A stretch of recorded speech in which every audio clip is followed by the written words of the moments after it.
এক দশকের অপেক্ষার অবসান ঘটিয়ে কোপা দেল রের মঞ্চে আবারও মুখোমুখি দুই চিরপ্রতিদ্বন্দ্বী বার্সেলোনা ও রিয়াল মাদ্রিদ।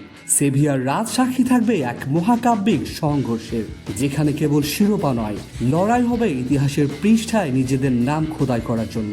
আতলেতিকো মাদ্রিদকে হারিয়ে দ্বিতীয় দল হিসাবে ফাইনালের টিকিট নিশ্চিত করেছে বার্সেলোনা। দুই লেগের সেমিফাইনালে ছিল রোমাঞ্চকর নাটকীয়তা। প্রথম লেগে দুই দল 4-4 গোলের অবিশ্বাস্য ড্র করেছিল, যেখানে উভয় পক্ষই বারবার এগিয়ে গিয়েও শেষ পর্যন্ত সমতায় ফেরে। তবে দ্বিতীয় লেগে নির্ধারিত হলো ভাগ্য। ফেরান তোরাসের একমাত্র গোলে 1-0 ব্যবধানে জয় পেয়ে স্বপ্নের ফাইনালে পৌঁছেছে বার্সা। ম্যাচের শুরু থেকেই কাতালানরা প্রতিপক্ষের উপর ঝাঁপিয়ে পড়ে। পেদ্রি ও ফ্র্যাঙ্কি ডি ইয়ংয়ের মাস্টার ক্লাস, লামিন ইয়ামালের গতির আগুন আর ফেরান তোরাসের ভয়ঙ্কর ধার আতলেতিকোর রক্ষণকে ভীত স্বতন্ত্র করে তোলে।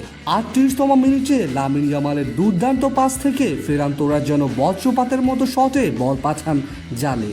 মুহূর্তে আতলেতিকোর স্বপ্নে ফাটল ধরে আর স্টেডিয়াম পরিণত হয় এক উৎসবের মহাসমুদ্রে।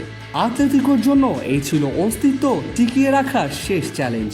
দ্বিতীয়ার্ধে তারা মরিয়া হয়ে ঝাঁপিয়ে পড়ে আক্রমণে। আন্তোয়ান গ্রিজম্যানের ক্ষিপ্র শট গোল পোস্ট ঘেঁষে বাইরে চলে যায়। আলেকজান্ডার সার্লথ একেবারে সোনার সুযোগ পেয়েও তা কাজে লাগাতে ব্যর্থ হন। শেষ মুহূর্তে সার্লথের গোল অফসাইডের ফাঁদে পড়ে বাতিল হলে আতলেতিকোর সব আশা ধুলোয় মিশে যায়। তাদের যাত্রা এখানে শেষ। হ্যান্সি ফ্লিকের বার্সেলোনা এখন ট্রেবল জয়ের স্বপ্ন দেখছে, আর সামনে দাঁড়িয়ে তাদের একমাত্র বাধা চিরশত্রু রিয়াল মাদ্রিদ। শুধু এক শিরোপার জন্য নয়, ইতিহাস গড়ার জন্য, শ্রেষ্ঠত্বের দাবিদার হওয়ার জন্য এক মহাযুদ্ধ অপেক্ষা করছে। কে হবে বিজয়ী? সেভিয়ার সবুজ গালিচায় কে হাসবে শেষ হাসি?